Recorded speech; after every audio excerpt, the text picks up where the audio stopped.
Welcome to the Laughter Clinic podcast with comedian and suicidologist Mark McConville, bringing you practical, evidence-based self-care strategies, the latest research in mental health, along with conversations that inspire, educate, and entertain. This is the Laughter Clinic podcast with your host, Mark McConville.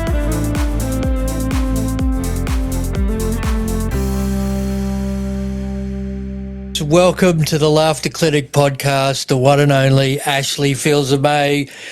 Off a cruise ship today, at home, and then on another one tomorrow, mate. You are a busy man. Thank you very much for your time, Ash. How you going, brother? Not too bad. Thanks for having me, Mark. It's a pleasure to be with you. It's a pleasure to do anything you ask me to do, man. You're a great guy, great friend. So, mate, it's been a while since we've caught up, so I'm really looking forward to this chat. So, mate, I'm very conscious of time for yourself, given the fact that you're on a quick turnaround on the cruises. So we'll start with the question that we ask all of the guests on the Laughter Clinic podcast, and it's centered around the saying, laughter is the best medicine. So this is a saying that's been around for over 3,000 years, and now we have modern day research supporting the physical benefits of laughing and the psychological benefits of using your sense of humour as a coping mechanism. So when you hear the term laughter is the best medicine, what does that conjure up for you? It conjures up exactly what it says. It is the best medicine, because you know what it is. It's everything is your immune system, and if you want to get scientific with it, and this is like surface science, like shallow science, or what do you call pseudoscience. What I think what people don't know is you can eat healthy all you want to, but if your body is not in the position to receive the nutrients, it's not going to be absorbed the way it should be, right? Because we have these things in our body. I think it's like we have these hair follicles inside of our bodies, right? And at the end of these hair follicles, there's like a hole, and the hole has to open up, and that's how you get nutrients absorbed. When you're stressed out, that hole doesn't open up, and the nutrients bypass it, right? So at the most, you'll probably get fiber. Yeah. So you can eat all the vegetables you want to and all the things you want to eat, but if you're stressed out, your immune system can't absorb the nutrients. So when you're laughing, you're beyond. You're not stressed out. You're in a great mood. You know, like when people leave a comedy club, they're in a great mood. I imagine a lot of people just leave a lot better. You know, a lot of people go out and every couple has sex when they're done seeing us. You know, because they're in a good mood. We're love makers. We that's what people go.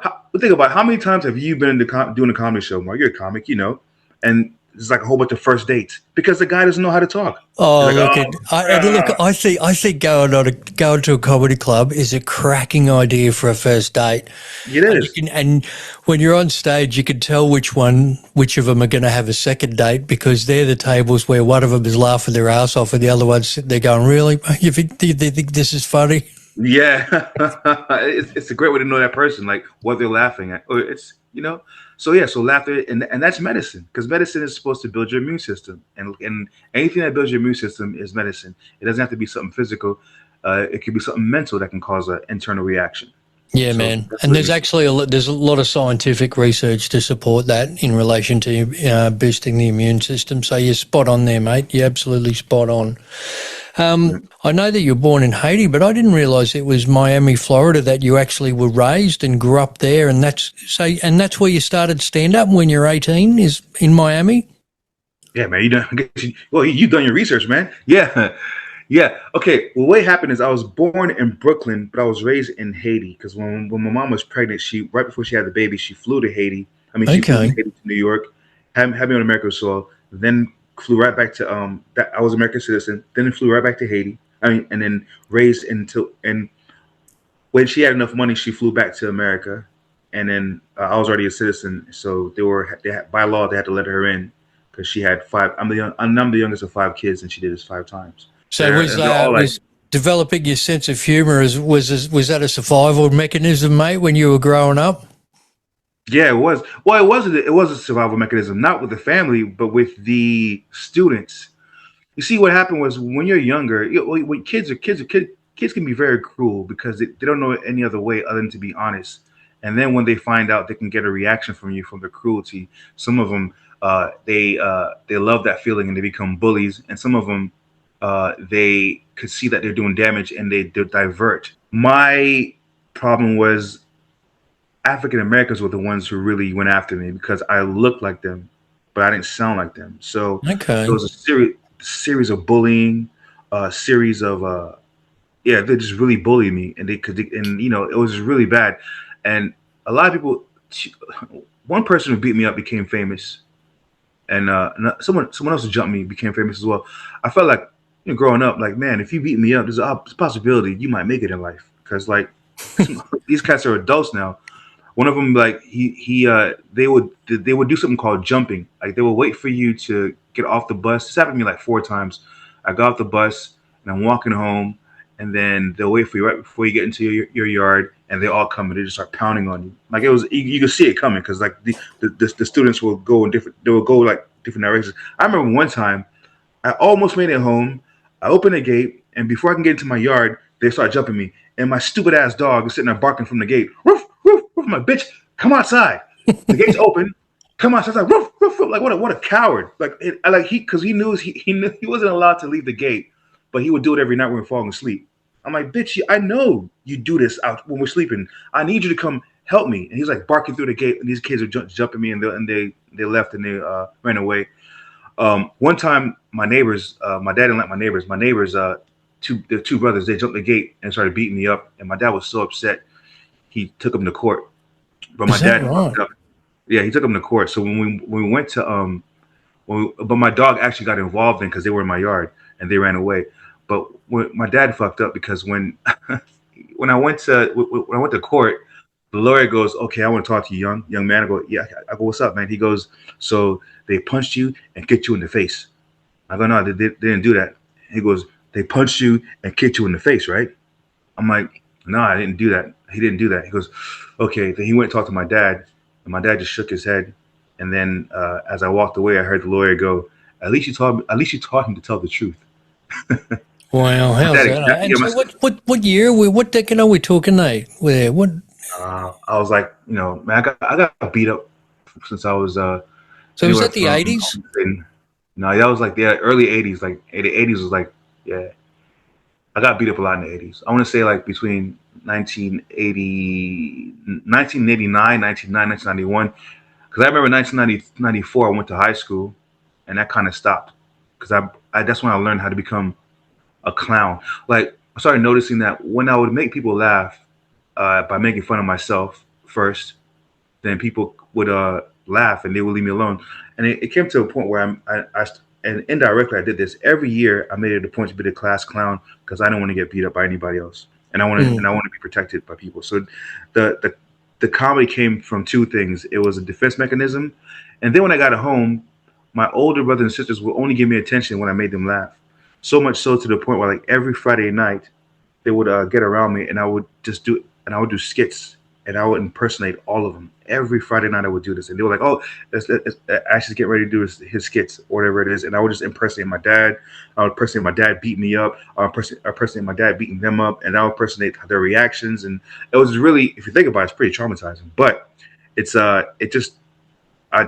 that's how I learned how to do impressions. I impersonate my mom in front of them, and I was impersonating my mom watching my dad beat me up, like how she wouldn't do anything, but I did it in a funny way. Even she would laugh. So I'm dying to know, if you're doing all these impressions, you're putting on a regular show on a Friday night for the family, was it them who said to you at the age of 18, you need to go and actually do this in public and have a crack at doing stand-up? No, it's quite the opposite. They discouraged it when Really? I decided I wanted to stand up. Yeah, it was really bad. Like, because I think by the time like I became 17, 18, the youngest of 5 kids, everybody just ran out of steam because I became pretty like hard to deal with. I was like wild. I went from that to being wild to just they couldn't keep up with me because so my mom moved out the house, and it was just me and my brother. And when I told my brother I'm becoming a comedian, he told my mom and my dad go, "You can't live in our houses," because like my parents started getting, I don't know if they're wealthy, but they started getting like a lot of different properties, and so they kicked me out the house. But Hang by on, that time, when you said that you wanted to be a comedian, they said that. Yeah, when I told them that's what I was going to do, I didn't want to go to school. I didn't want to, because I got expelled when I was 17, going on 18, and they told me that I could not be in that house if I wanted to do comedy.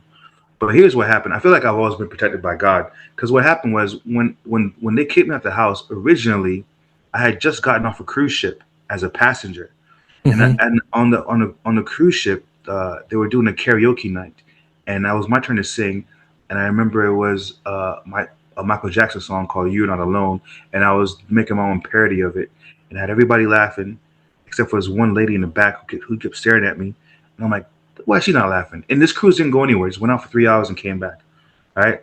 Um, and I said, okay, when we docked, she approached me, and I remember this my first time being on a cruise ship, my first time being by a bar because I was on, and she's like, sit down, have a seat, and she's like, have you ever thought about doing stand up comedy? I go, yeah, I've always thought about that, but I wouldn't know where to begin. And she goes, well, I'm the cruise director, but she was off that night. She was disembarking. I didn't. Now it makes sense to me. She was like getting off. She was called this guy, and we're gonna make you a comedian. And I thought, oh, great. So then his name was Arthur. Every day I told everybody I'm gonna be a comedian, I'm gonna be a comedian, I'm gonna be a comedian. And that's when my brother was like, no, you're not. I'm like, yes, I am. No, you're not. Yes, I am. And I said, I have a job on a cruise ship as a comedian. This was I was 18. And I called Arthur for 3 months straight. Every day, Arthur never picked up. And then one day, Arthur picked up. And that's the first time I remember hearing a person with a different accent. And they were from London. It's like, hello, Arthur. Ashley. I'm like, oh, Arthur. He goes, yeah, they told me all about you. He's great. Are you ready to come on board? I'm like, yes, yeah. He goes, okay, you have to do an AIDS test. You have to do a this and that. So I'm like, AIDS test? Well, how serious is this shit? But I was going on as like the fun squad. I didn't know I was going. I thought I was going on as a comedian. I know I was going on as a fucking, you know, Oh yeah. The what do they call them now? The they're the fun squad now. crew staff or something like that. Yeah, Yeah. crew staff. I thought I was gonna be. I'm going to tell you I'm a comedian. I'm a comedian. I'm a comedian, right? And this is after I got kicked out. This is everything happened all at the same time. I got kicked out of school, and then I went to cruise. I went on a cruise ship. I did for as a passenger, and then I got the 3 month. Like I want to say 3 months. In that time, my brother was like telling me to get a job or whatever, or go to college, or sign up for this and that. And then when I told him I was gonna become a comedian, I told him that after Arthur gave me a call. He told my parents. My parents told me to get out the house, but by then I was already in the ship. I packed all my shit and I joined the cruise ship. I'm like, oh, this is great. I'm gonna be a comedian. Little did I know that At 18 years of age. fucking hell. It Oh was man, talk about being thrown in the deep end. oh yeah. It just but when you're that young, you're like, oh, this is fun. I'll never forget my first time on the cruise ship.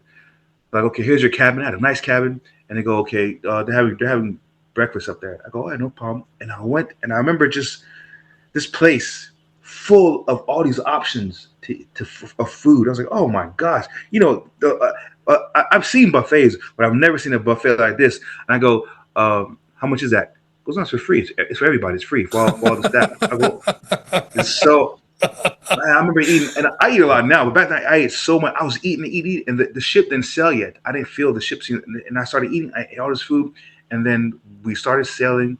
And I remember going in my room and projectile vomiting. Like, Oh no. because I didn't know. You peaked too early, mate. Way too early, and went to the Bahamas. Went to the Bahamas every day. Went to the Bahamas, and that was like Wow. the thing. And I was getting paid 800 cash a week. At the time, I didn't drink. I didn't have any things to spend money on, so I just ate a lot of food, And then finally, they're like, here, at this time you do this. At this time we do bingo. At this time they were training me, and I go, what do I do to comedy? And then the lady that was a cruise director, a different one, she happened to be a comedian herself, and she worked for SNL.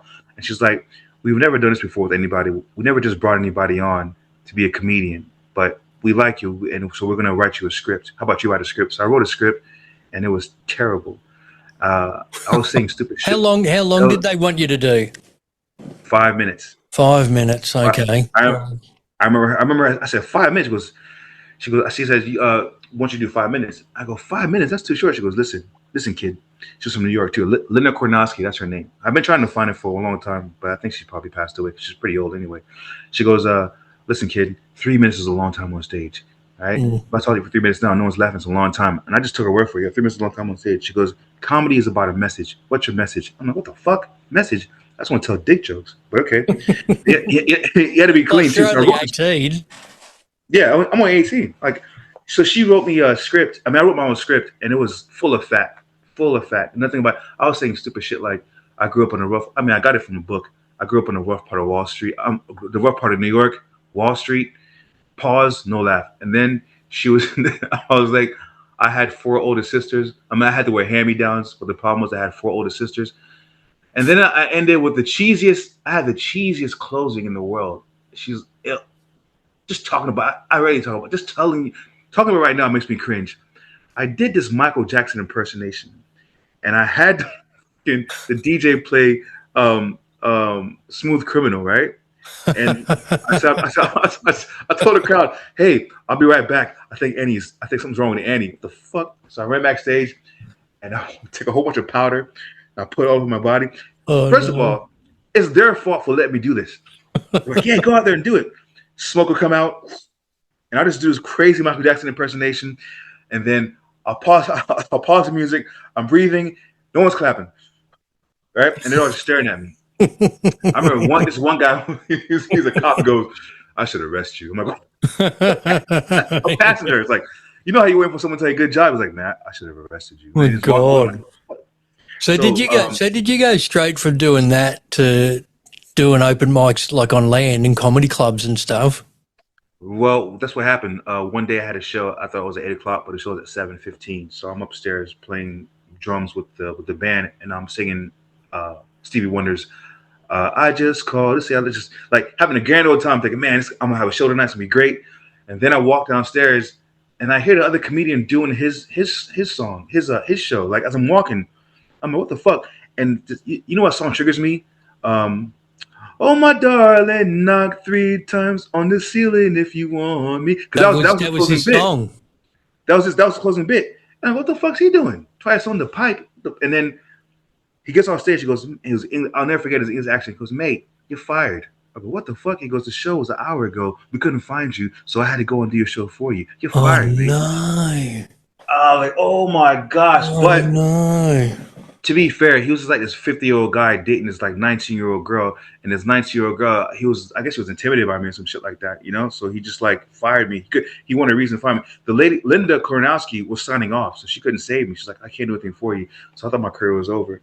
Then my friend Peter Beckford from college, he came back in town from college, and I told him what happened. And my family kind of felt bad for me, so I came back to the house, and they let me stay in the house. And I remember Peter came out, and like a week later, he's like, man, he came back to my house, and he had like a stack of newspapers, and he had like circled all the comedy clubs there, and he drove me around to all these comedy shows. He's like, we're gonna make you a star. We're gonna make you a star. Don't worry about it. And then every club went to either close or they wouldn't let me on. And then I saw the Improv, and the Improv had an open mic, but the Improv only had famous people.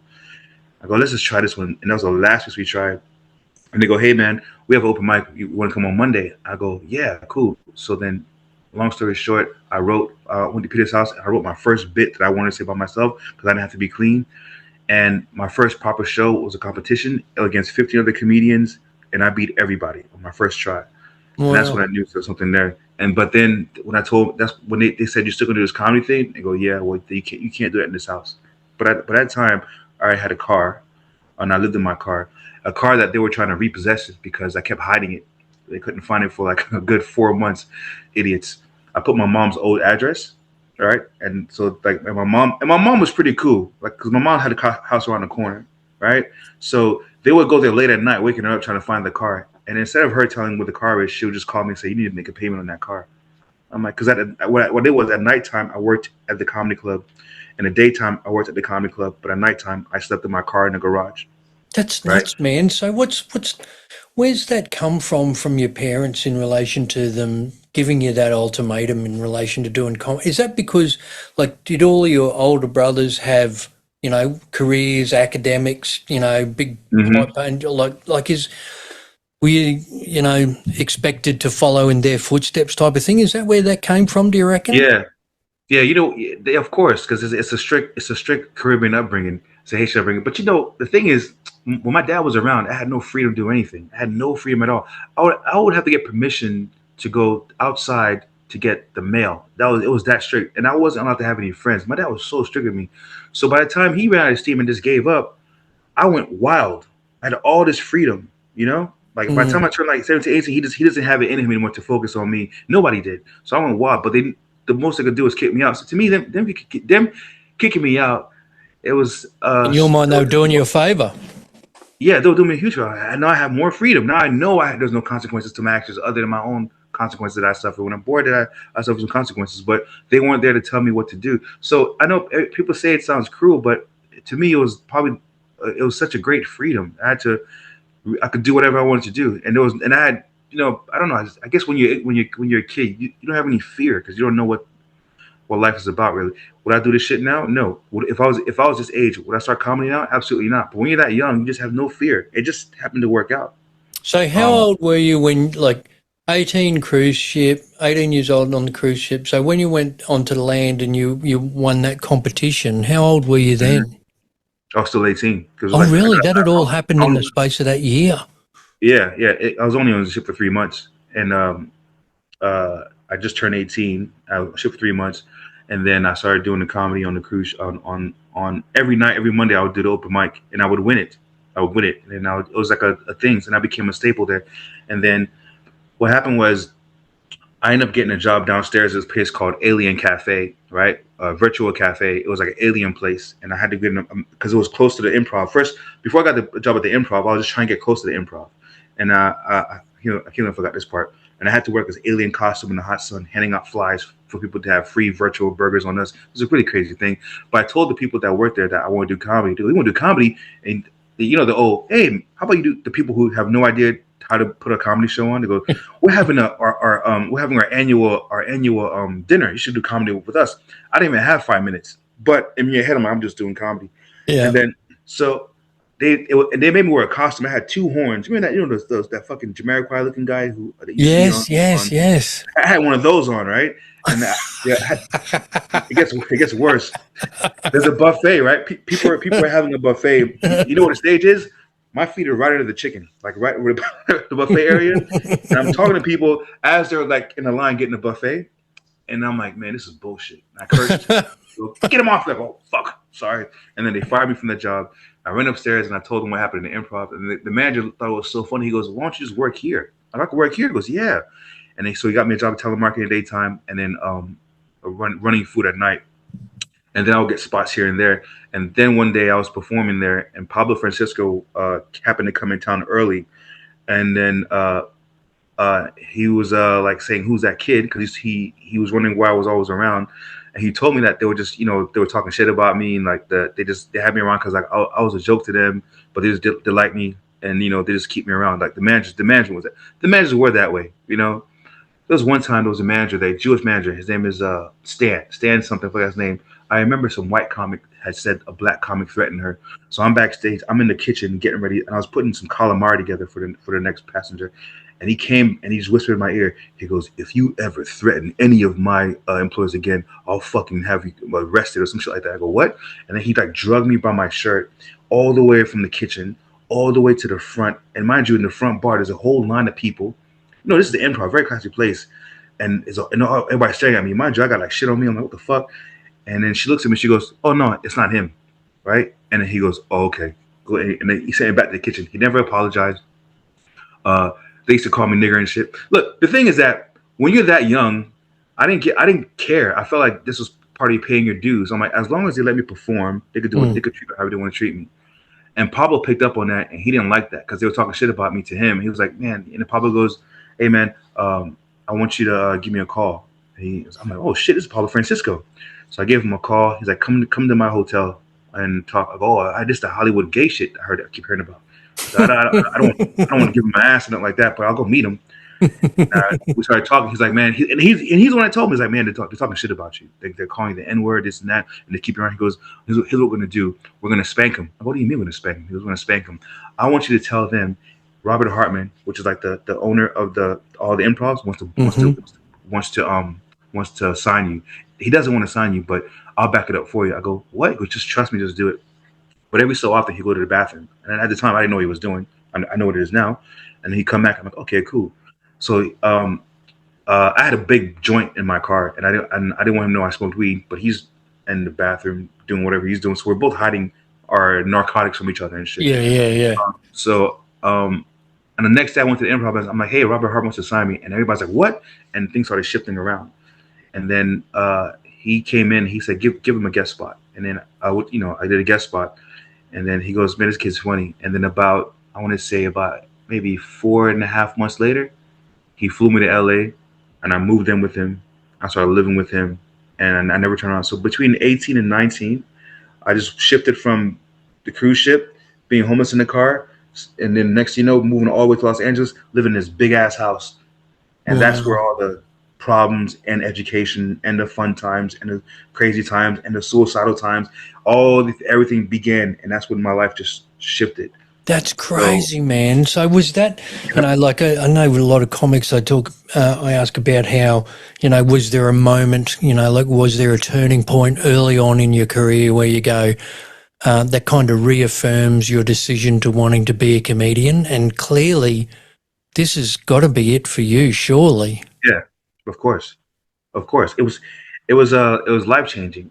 I don't want to say rags to riches because it wasn't my riches. It was rags to seeing riches, to being around Right. riches. It wasn't my riches. But I got a hell of education. Because Pablo was the man, he was every new improv that would open up, he would be the one that they send to open it up. So I was touring with him, and we were going every week, different improv. And my 5 minutes turned into seven, and seven turned into 15, and I started featuring for him.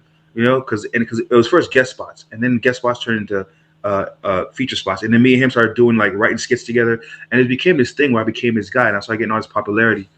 But I was like 19, and then I didn't leave him till I was like 32, 33.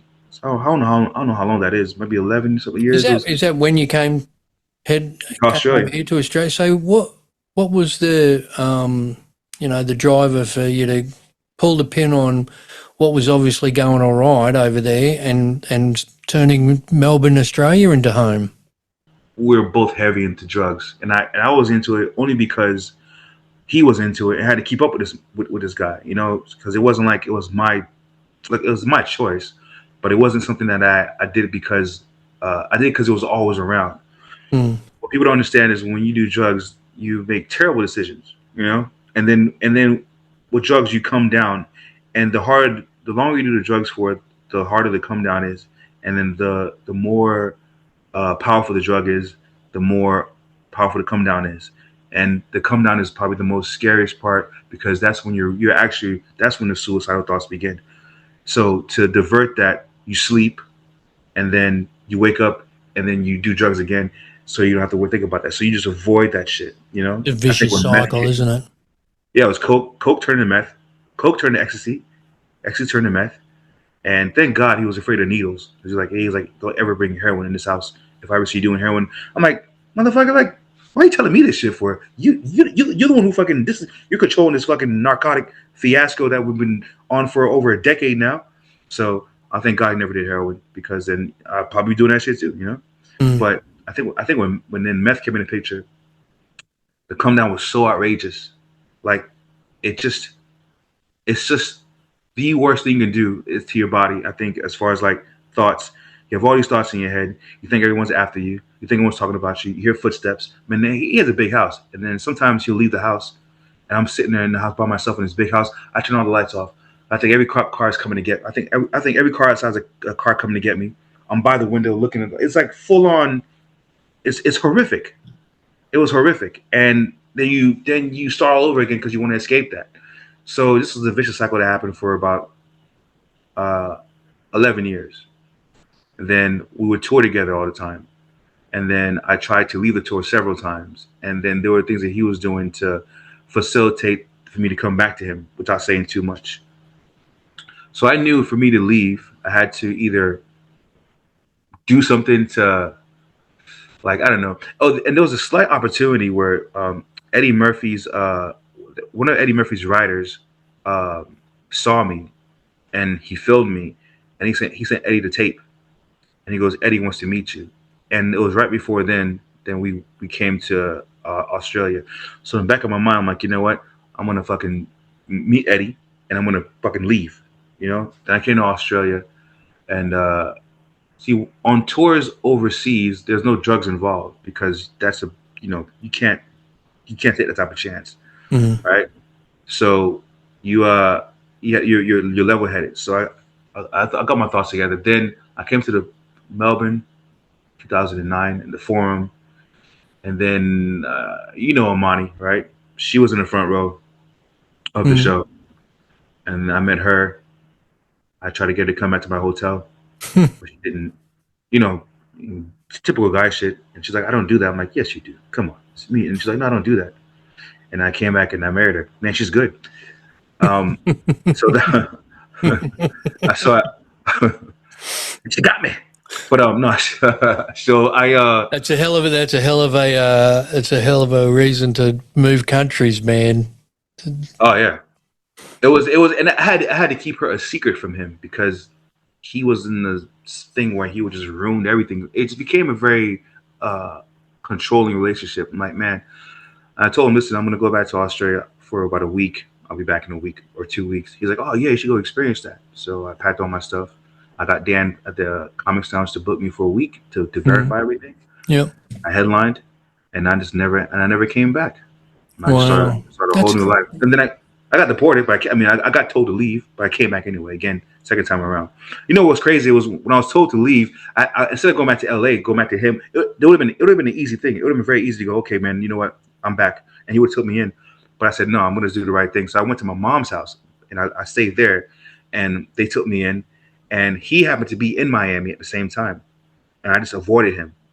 For after a year, I just avoided talking to him. I knew, and I got a job at the Improv. I did all the things that I did when I was first doing comedy. I got a job at the Improv. I worked telemarketing, and because I was right next to the book, there's 3 Improvs, but I worked at the head office, and so I was getting booked all 3 because I was right next to the booker. So I just hustled the same way I hustled, but this time I had experience on my side.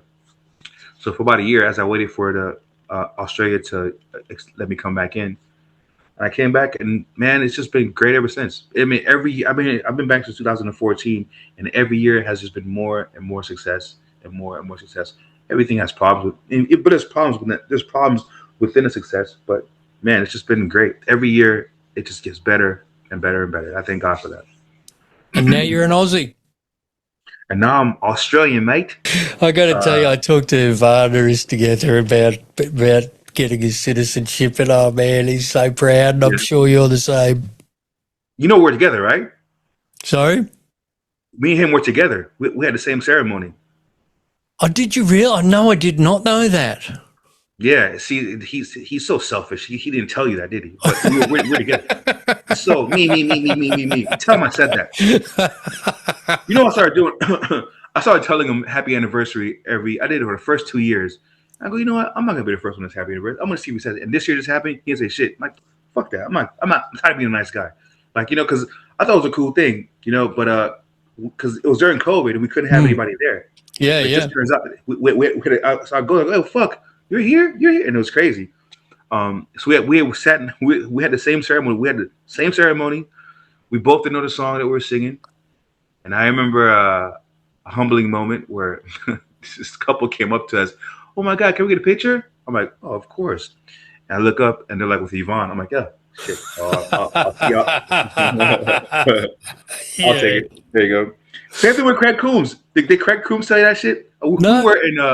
It was me, the Nelson twins, and Craig Coombs. We just happened to be at the airport waiting for a flight. And then this couple comes up. Goes, oh my God, it's you. Can you get a picture? So me and the Nelson twins was like, of course you can. She's talking to Craig. They wanted to get a photo of Craig. Yeah, Craig. right. I'm like, what the fuck is going on? He didn't write one joke. I don't care. He didn't write one joke, and he's got.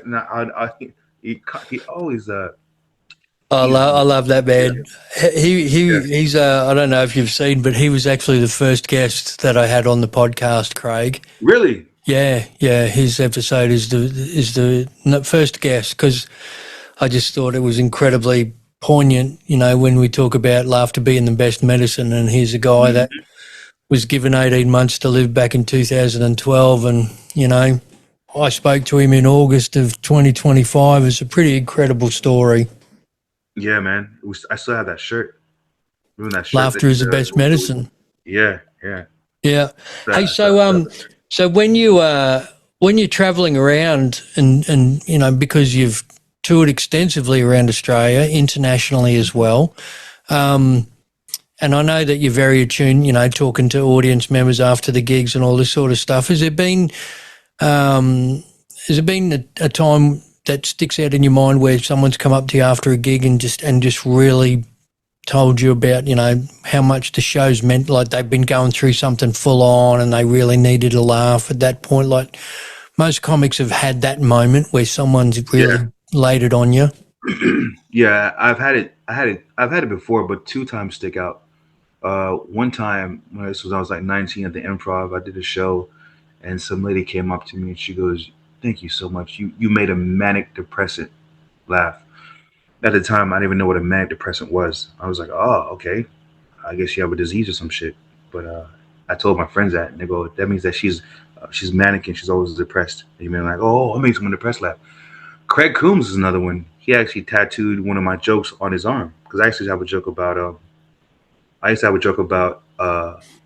Osama bin Laden. I go, "Why do stupid people always have followers?" I go, "I don't understand why how can you fight for peace? Just if you just stop fighting, then there's your damn peace. It makes no fucking sense. You can't." And he loved it so much that he actually put a tattoo on his arm. And he actually called me one day. He's like, "Man, you saved my life." I go, "What happened?" He goes, "Well, I had to have a bowel movement, but I couldn't do it." And and the doctor said if I didn't do it, it's just true. It's I go, "A bowel movement." He goes because he had to get rid of it. He had to get something. He couldn't go. He couldn't go.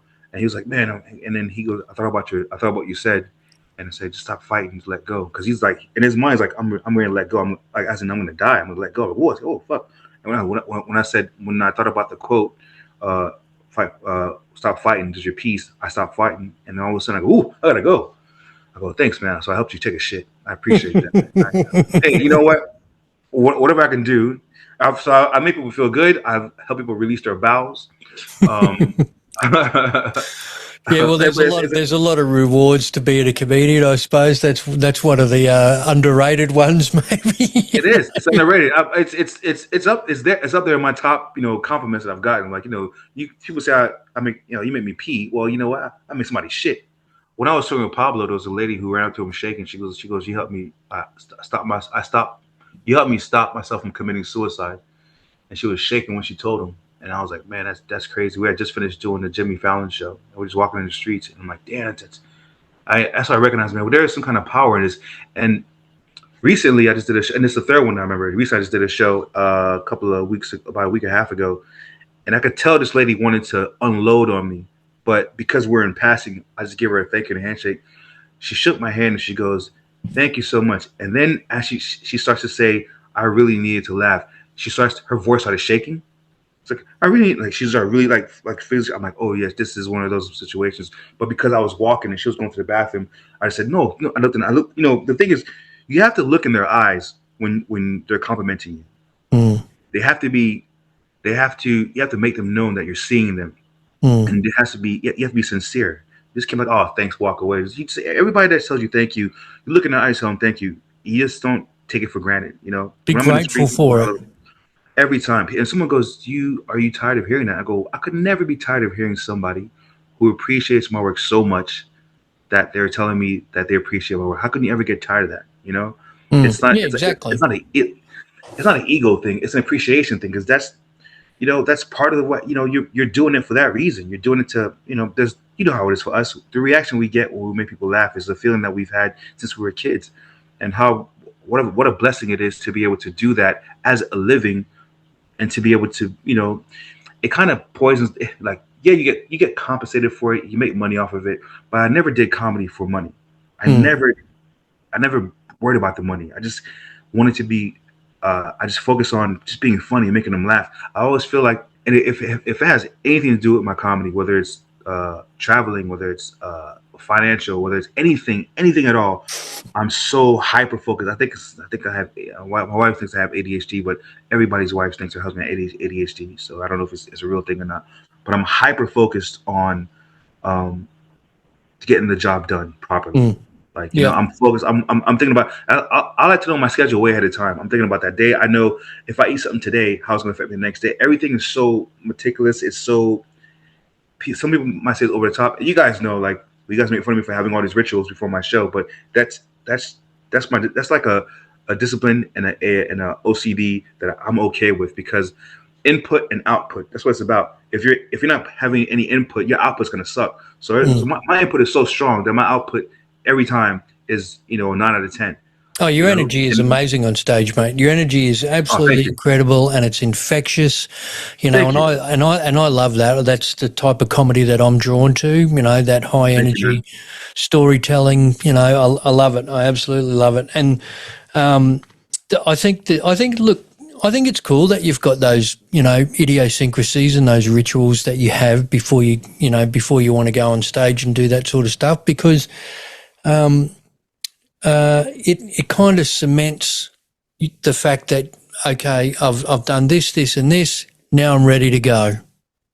Yeah, exactly. You tick certain these boxes, but yeah, it's just, it matters. Everything matters. Like if you look, I've been away for I think 9 days. I got 1 day off, and I jump right back in it again, and I did 16 straight shows, 16 of those 6 shows straight. And the thing about Carnival is, now they make you have to separate your jokes. You have to do different half an hours. So you're doing different half an hours. You're doing PG. There's all this stuff, and then I come here. I'm here for 1 day. And I go back. I'm going, and then tomorrow I have 2 shows, and then right back at it again. But mentally, I'm like, yeah, this is what we do. This is something that you just do. You just do it. But after I got the ship, I'm here for 4 days. I think there's a time where I'm not doing no comedy. I'm not doing anything comedy-wise. I'll just do some admin stuff, doing a project that I'm working on, or watch TV. But I'm not going to go out and do shows, because you got to have that time to... You got to balance it out, man. You got to totally balance it out. I suppose that's one of the things that I was going to chat with you about is, because it can be mentally taxing doing doing as many shows as what, we do. Well, you're doing a lot more than I am these days, like you're out there really smashing it out. So, when the rigors of touring and doing as many shows as what you do and get on top, like what do you do these days to look after your mental health, to try and stay a bit balanced? To be honest with you, man, it's the music that I listen to. It's going to sound crazy. Yep. Yeah, I listen to gospel music. I listen to any song that mentions Jesus or God, because I just feel like that's how I grew up. I grew up in the church, and it just gives me a certain balance, and I feel like it's a meditation that I have, and I do that all the time. Man, I used to love listening to rap music, but then the music nowadays is so I've done a study about it. Sometimes you hear a song, it makes you feel bad. Sometimes you hear a song, it makes you feel good. But now what they're doing with these rap songs is they're putting like demonic seances in them, and you'll play a song, and all of a sudden you feel this really out of balance, and you feel very evil. You feel like when you're done with it. So I stopped listening to rap music, unless it's like positive rap, which is hard to find. Then I stopped listening to it. But that's what I do, man. And I turn away from the world, and I go into my Bible. Or I go into that's how I find a certain balance. I'm not the best Christian in the world, but man, there's a time where I have to step away from outside the world and just cut everything circular away from me. Well, it's your solace. Clearly, you know what I mean. It's where you get your grounding, and we know from a ton of research in the mental health space that having a faith is a very recognised protective factor for your mental health, whether and whatever that faith may look like, but having that sense of you're part of something that is bigger than yourself is incredibly important. Yeah, it's super important. That's where I get my superpowers from. People are atheists, and that's good, and I don't have anything. I don't judge that, but sometimes I just wish they stopped judging me for having a faith. It's so weird. It's like, why would you judge somebody for believing something that doesn't affect you in one way or the other? That's when the problems arise. Do you think that comedy has a role in doing, commentary on societal issues? Of course, that's the main role. Once you get to a certain level, that's like, and you do it whether you want to or not. It just depends on how deep you want to go in, because I think it's all observational humor. When people say, "Well, what kind of comedy you do?" and someone goes observational, I'm like, that's what comedy is. It's all observational. That's not even a category. That's what it is. So some people like to talk about relationships. some go into politics, and some go into whatever they're going through because we're human. We're having a human experience, and we're all going through something. Mm. So it's you can use that. It's a power. You can use that to not change the world, but you can use that to bring things to awareness, and you could use that as a means to get off your chest. And when people are I find that people are laughing at something that I find problematic. The problem is it doesn't really have any more power. Mm. You know, Yeah, it's that's what we interesting. do. Yeah, it's interesting, isn't it? Because I've always kind of thought that there's two schools of thought in relation to getting on stage and telling jokes and stories that allows the audience to forget about all of their troubles, all of their bills, all of their cost of living, headaches, hassles and dramas, to just forget about all of that shit going on in their life and just look at the world in through a comedian's eyes and lens and forget about all the rubbish. So there's one thing to be said for that, but then there's also equally as important the comedians that get on stage and do talk about the current issues, do talk about the political climate and the cost of living pressures, and do it in a way that is funny and brilliant and allows people to laugh at the headaches, hassles and dramas that they're going through in their life. And I really think both are equally as important. Yeah, to be a joker and to be also you could be a George Carlin or Carrot Top. Oh, Carrot Top, right? Yes, gotcha. Yeah, you're a Carrot Top or you're George Carlin. Yeah. And I was talking to Peter Haley a long time ago, and he was like, "You could be all that. Just be a buffet. You could be like to see it as a smorgasbord. Sometimes you want to be deep. Sometimes you want to be on the surface." I do know one thing for certain: on cruise ships, you're not. It's better for you to just be Carrot Top the whole way through. Yeah. Because they're not coming to see you; they're coming to see a comedian. When you're on land, they're coming to see you, so you have more leeway to speak of more things that are in depth. And that's what I learned about cruise ships. It's you're a glorified clown, but you're allowed to be clever about it. And you're not, but you because those people are on vacation, they don't want to get too deep in thought. If you make them feel good, that's what they're there for. They're already drunk. If they're not drinking, they're there for a good time. They're not there to think. They don't want to think. As a matter of fact, they're there to not. Your job is to make them escape. You're to escape. But on land, depending on the room, depending on the vibe, we all want to. Sometimes I'll see a comedian. I'm like, man, I want that freedom. I want that freedom because they're speaking so freely. But in the environments that I'm in, I can't have that freedom because this is an establishment where the patrons are paying the bills. Yeah, that's right. Yeah. So you can't be selfish and like, oh, they make it about me. You can make it about you to an extent, but you got to have different. You got to have different arsenals, different stuff in your arsenal, man. Yeah. Hey, so do you reckon there's been a bit of a shift in the way the comedy material has gone a little bit dark in the last few years? So maybe Of course.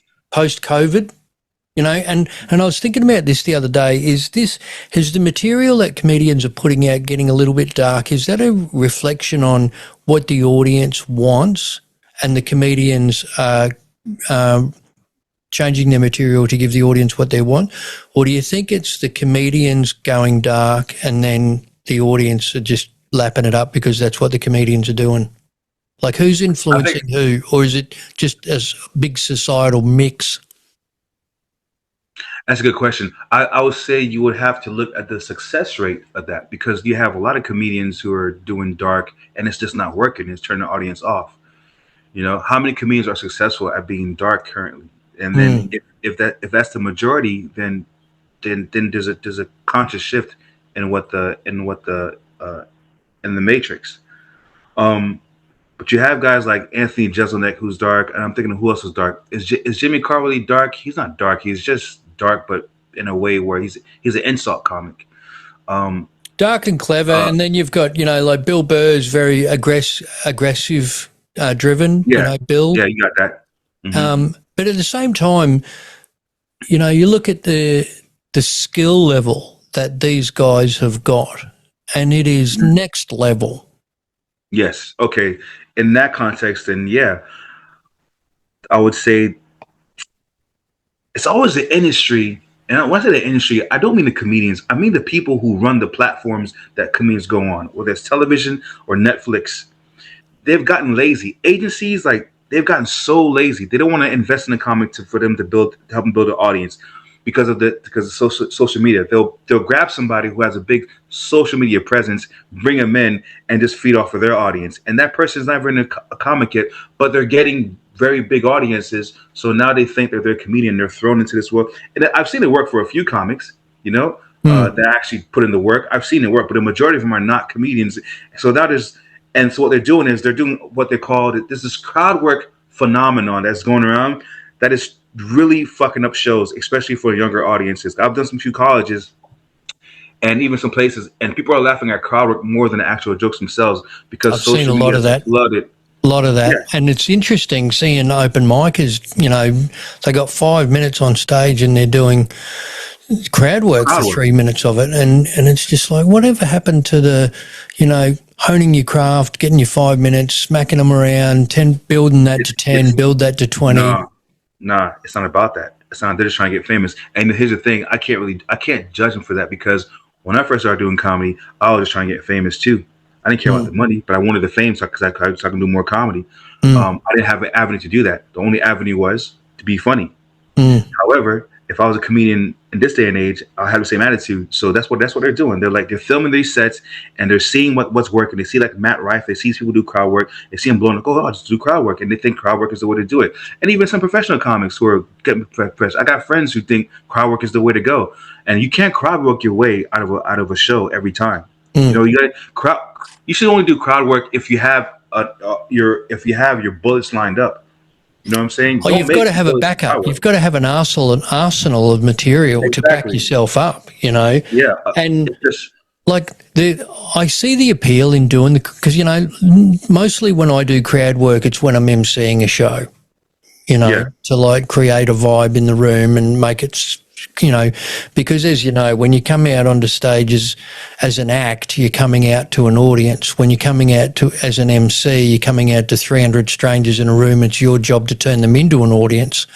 And that's when crowd work is really beneficial, And look, I've got to tell you, I enjoy seeing it. I enjoy watching people do crowd work because one of the things that I see the appeal in the fact that people are going to go away from that show going, that was a one-off tonight. Right. I get that. But, and I'm going to say something that nobody agrees with, but I feel like crowd work is a hard cheat. It's a cheat, but it's hard and it's easy. Let me explain what I'm saying. Like, the audience, you ever do something that's like off the cuff and it's very minimal in comparison to what your joke is, and the audience laughs really hard at that shit, and then you go back, you revert back to your material, and the audience isn't laughing as much as they were laughing at the off the cuff thing you said, because people love being part of the creation. Yeah. So what they're laughing at is they're excited about part of the creation, and to them they're like, oh, he didn't rehearse it. This is real. This is live, and they're laughing even more for that reason. So crowd work doesn't even have to be that funny. It just has to make sense. If you're joking around with your friends, that's what you're joking with your friends and you're coming with stuff on the spot, right? We all do that. You do it on stage. It's on steroids. It's amplified because now they're like, oh, the comedian is coming up with stuff. In other words, my translation is, oh, the comedian is doing exactly what he does, what we do every day in our everyday lives, but he's doing it on stage. And I think the chance that you're taking by doing it on stage enhances it even more. But if you would have stripped on all that facade, all you're doing is joking around with your friend. All you're doing is joking around. You're not being clever. You're just being funny. You're being your natural self. And then that natural state gets mistaken and construed for genius, in my opinion. And no one agrees with me, but that's fine. No one has to agree with me, but I still stand by that. And the good thing about having this agreement is a strong sense of individuality. So I have no problem with people disagreeing with me because I'm an individual, and that's my sense of individuality. Because I could do crowd work all day. But the thing is that I'm not trying to do crowd work. It just happens. But you ever see comics force that shit? It's the cringiest thing to watch. I got close friends of mine who just sit there. What do you do? What do you do? What do you do is translation for I'm too lazy to write my own fucking joke. Or I'm just want to, do a joke about something like it's like, what do you do? What do you do? What do you do? Where you from? And they keep asking. The more questions they ask, the more nothing they have. Until some of them go, "Oh, I got nothing for that." Yeah, just move on, man. We want to see what you created, not what you pretend. Like you're not fooling me as a comedian when you're doing crowd work. You're just lazy. You're just fucking lazy. And I get comedians want to put out their crowd work on their Instagram because they don't want to burn the material. I get that as well. But I got friends of mine who like they thrive off of that. They just it's just I don't know, man. Oh, look, I think it's a balancing act, Ash. I really do. I think it's a good skill to. I think any professional comedian, worth their chops has got to be skilled in it. Be skilled in it because it's part of what we do. But I agree that I don't. Leaning on it is as a crutch is. Get out there and make them laugh. Give them some jokes. Like smash it out. Get out there 5 or 10 minutes and just. Really rattle there. I've got this term that I was talking to Mick Meredith about a couple of weeks ago about light them up. I love seeing an audience lit up. Yeah. Fire them up. And it's you're more likely going to light them up when you're giving them a barrage of well-crafted, funny shit. Yeah, right, 100%. That's how it is, man.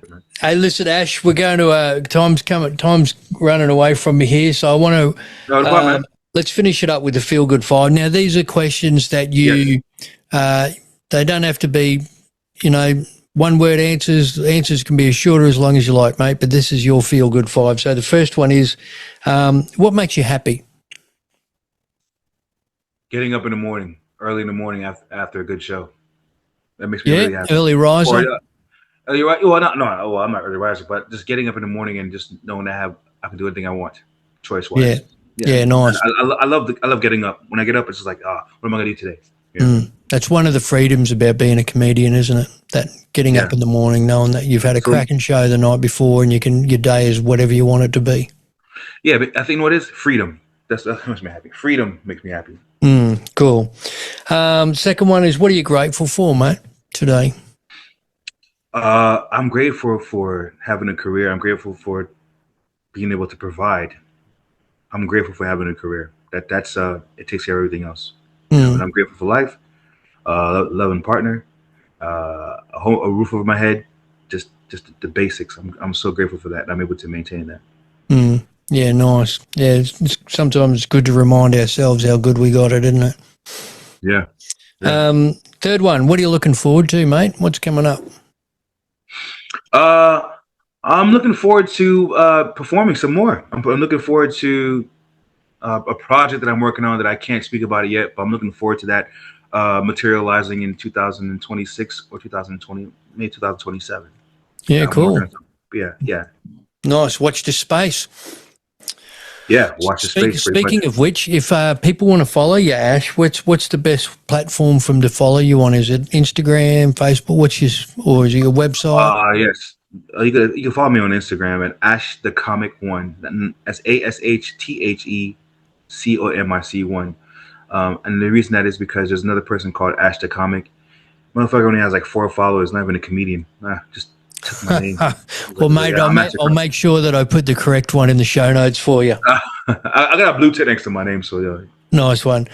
Number 4 on the Feel Good 5. What's your me time, mate? What do you do when you want to switch off from the world? I cook, man. I get in the kitchen and I just cook. That's my me time. Okay, cool. And I'll watch a good. I love watching cartoons, man. I love watching like King of the Hill or Family Guy or anything like just that takes me out of my space. Cooking and eating. That's my meditation. That's like, don't bother me. Oh man, you're a man of my own heart. I'd love the idea of spending that time in the kitchen cooking and then eating it, sitting there watching an episode of Family Guy. It's just the best. Oh, I know people judge me for going, how can you watch that? And I'm like, because it's fucking funny, man. I love it. It's just ridiculous. It's so ridiculous. It's funny. Or going on a date. I love Seth MacFarlane, genius. Yes. Okay, might lead us into the answer for the last one, actually, which is what's made you laugh recently, mate? What's made me laugh recently? The the last show that I watched, comedy shows, was I think Bev was on. Every comic was Bev was it. Bev Killer did the final night, and she's very funny. She was just very weird. She's just very weird. She's so innocently funny, like innocent. She's a ball of innocence. Very loud. So that's the last thing. That's the last thing I remember laughing at. Yeah, cool. Nice one, man. Well, look, thank you so much Thanks, for your time, Ash. I know you're in between cruises, and I really appreciate your time. I appreciate our friendship. I think you're a fantastic comic and a great guy. And mate, I wish you safe travels as you go forward, and happy days, my man. Yeah, I just want to say a big congratulations to you, man, because I know you've been working on this thing for God knows how long. I think it's a powerful thing, man. I'm fucking proud of you, bro. That's a really cool thing you've done.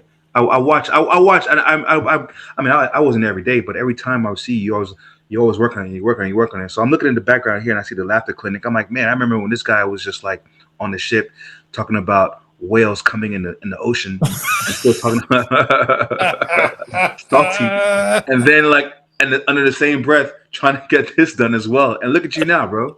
You should be proud of yourself, man. Yeah, well, I still do talk about those whales every now and then, man. I'm going to tell you, because the blue whale's got a 850-pound penis. I'm sorry, but I don't care who you are. That's pretty funny, And my dying question is, I just want to know who weighed it. How do I know that is a thing? Because that's a shit job. Whoever figured that out. Ashley Fils-Aime, you're a legend, my friend. Thank you so much for your time, and safe travels, brother. Cheers, man. Cheers, man. Thank you for listening. The information contained in this podcast is for educational and entertainment purposes. It is not intended, nor should it ever replace, advice received from a physician or mental health professional. Want more info? Visit thelaughterclinic.com.au. If you enjoyed the episode, please share and subscribe.